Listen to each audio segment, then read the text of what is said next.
శ్రీ గణేశాయ నమః. శ్రీ గురు దత్తాత్రేయ నమః. ఈ వీడియోలో మనం ఈ రోజున నవంబర్ మాసంలో సింహరాశి వారికి ఎలా తెలుస్తుందో, సింహరాశి మక 1, 2, 3, 4 పాదాలు, అలాగే పుబ్బ 1, 2, 3, 4 పాదాలు, ఉత్తర 1 పాదం సింహరాశిలోకి వస్తాయండి. ఈ రాశి ఉన్న స్త్రీలకి పురుషులకి ఈ మాసం కాస్త మిశ్ర ఫలాలు గోచరిస్తున్నాయి. కొన్ని పరిస్థితులు అనుకూలంగా, కొన్ని పరిస్థితులు ప్రతికూలంగా కనిపిస్తున్నాయండి మీకు.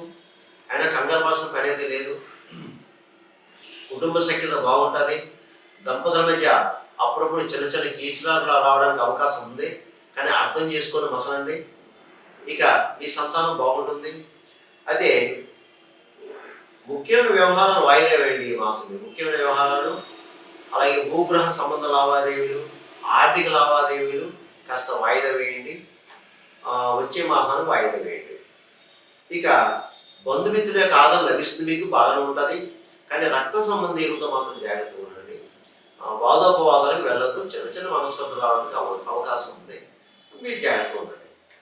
అయితే మీకు ధన విషయంలో సమయానికి ధనం చేతికి అందుతుంది, కానీ అధిక ఖర్చులు అనవసర ఖర్చులు ఉంటాయి. అధిక ఖర్చులు అనవసర ఖర్చులు ఉంటాయి. శుభమూలక ధనం అవుతుంది. శుభకార్యాలకు హాజరవుతారు. అలాగే తీర్థయాత్రలు చేస్తారు, దూర ప్రయాణాలు చేస్తారు. కానీ ప్రయాణంలో జాగ్రత్త. 2 వీలర్స్ 4 వీలర్స్ మీద వెళ్ళేలో ముఖ్యంగా జాగ్రత్త. భగవన్నామ స్మరణ చేసి బయలుదేరండి. అలాగే మీకు ఈ మాసంలో శత్రువులు పెరుగుతారమ్మా, చాలా జాగ్రత్తగా ఉండాలి. తెలియని శత్రువులు పెరుగుతారు. ఇకపోతే ముఖ్యంగా సంఘంలో పరపతి బాగానే ఉంటుంది, కానీ మీ మీద ఈ మాసం ఈర్ష్య, అసూయ, రాగద్వేషాలు ఎక్కువ ఉంటాయి. నరఘోష, నరవేడి ఎక్కువ ఉండాలి మీకు. జాగ్రత్తగా ఉండండి. ఎవరి విషయంలో జోక్యం కలిగించుకోవద్దు. మీ పని మీరు చేసి వెళ్ళిపోండి. అయితే గురువుని, బ్రాహ్మణుని, పెద్దవాళ్ళని గౌరవించండి. ఎవరితో కూడా ఏ విధమైన దుష్ప్రయత్నం చేయొద్దు. వాళ్ళని గౌరవించండి, వాళ్ళ ఆశీస్సు తీసుకోండి. ఇకపోతే మీకు వృత్తిపరంగా బాగుంది. జీవన విధానం బాగుంటుంది, అందులో ఏమాత్రం సందేహం లేదు. జీవన విధానం బాగుంటుంది. జీవన విధానం మీరు పాడు చేసుకోవద్దు. దయచేసి ఇతరుల విషయంలో జోక్యం కలిగించుకోవద్దు. అలాగే స్థాయి కూడా పెరుగుతుంది. మీకు మంచి మంచి అవకాశాలు వస్తాయి, కానీ కష్టపడాలా. అంటే ఈ మాసం మీకు ఎలా ఉంటుందంటే ప్రతిదీ కూడా కాస్త టెన్షన్గా ఉంటుంది, కంగారుగా ఉంటుంది, భయంగా ఉంటుంది, భయాందోళనగా ఉంటుంది. అర్థం చేసుకుని వస్తానండి. ధైర్యంగా ఉండండి. నేను ఇది చెయ్యగలను, సాధించగలను, సంపాదిస్తాను అని ఒక దృఢ విశ్వాసంతో ఉంటేనే మీకు ఆ పని అవుతుంది. లేకపోతే నా పని ఇంతే అంటే ఇంతే. ఇకపోతే రియల్ ఎస్టేట్ వరకు బాగుంది. అలాగే స్పెక్యులేషన్ లాభిస్తుంది. మోటార్ ఫీల్డ్ వరకు బాగుంది.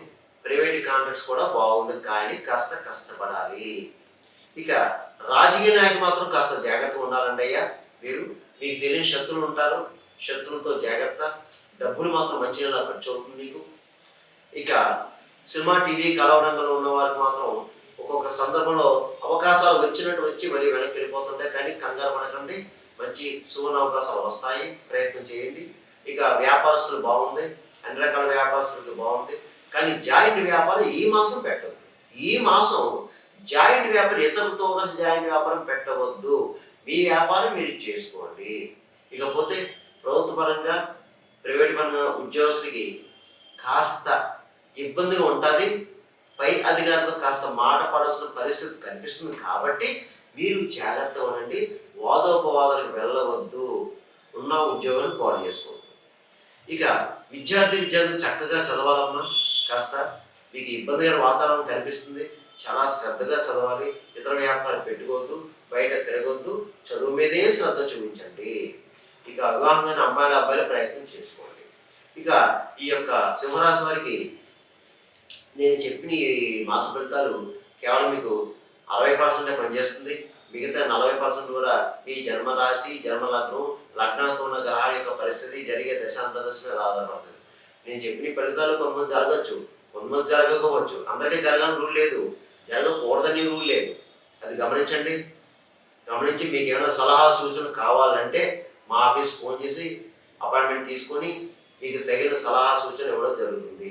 ఇక ఈ రాశి వారికి, ఈ సింహరాశి వారికి నవంబర్ మాసంలో కొన్ని పరిహారం చెప్తారమ్మా, చేసుకోండి. ముఖ్యంగా మీరు ఒక ఆదివారం రోజున కిలో పావు గోధుమలు ఎర్రటి వస్త్రం మూటగట్టి దేవాలయంలో అయ్యగారికి దానం చేయండి. ప్రతిరోజు సూర్య అష్టకం చదవండి. ఆదిత్య హృదయం చదవండి. లేదంటే వినండి. సూర్య నమస్కారాలు చేసుకోండి. సూర్య నమస్కారాలు చేసుకోండి.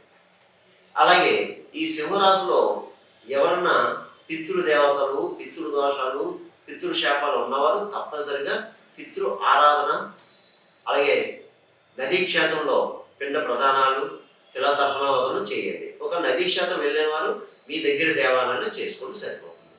ఎందుకంటే మనం ఎన్ని పూజలు పురస్కారాలు చేసినా పితృదేవతల ఆశీస్ లేకపోతే మనకి ఏ పని ముందుకెళ్ళదు.